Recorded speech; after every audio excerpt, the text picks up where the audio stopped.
Largaron. Gran final, octava edición. Polla de Potrillo, ciudad de Curuzú, Cuatiá. Asoma al frente por el lado exterior de la pista el 9, que apasionado. Gana terreno por el lado exterior de la pista. El 2, el 2 a el Pregli. Abierto se viene desempeñando en busca de los puestos de vanguardia. El 10, frente a la señal de los 100 metros por el centro de la pista. Viene ganando ubicaciones y domina las acciones. El 10 Cracker, 50 metros finales. El 10 Cracker sale a la tira pocos metros.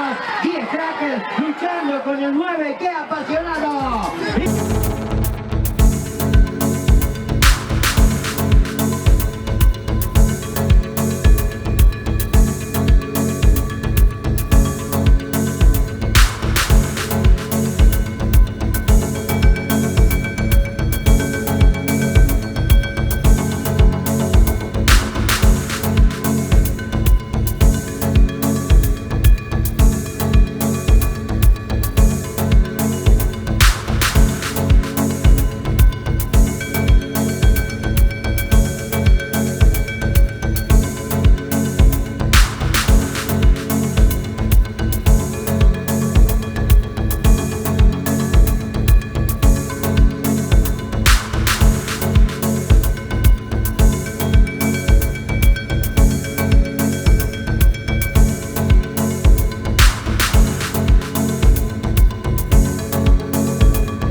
Recibe el señor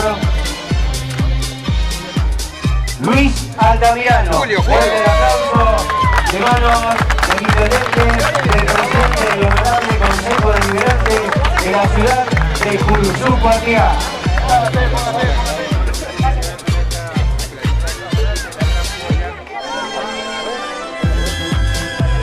Vamos a invitar a continuación al doctor Aníbal Horacio Alonso, presidente del hípico Fernando Mirastorza, a entregarle la distinción al entrenador. Recibe el señor Eduardo Toli. Fuerte el aplauso, entrenador de Cracker.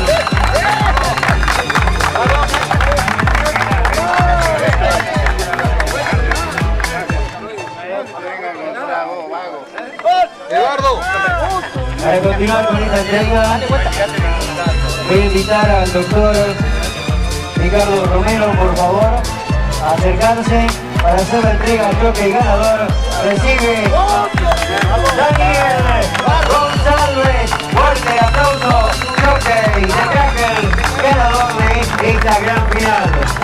Todos juntos, las autoridades. Fuerte el aplauso, el ganador de la octava edición de la gran ciudad de Curuzú, Cuatiá.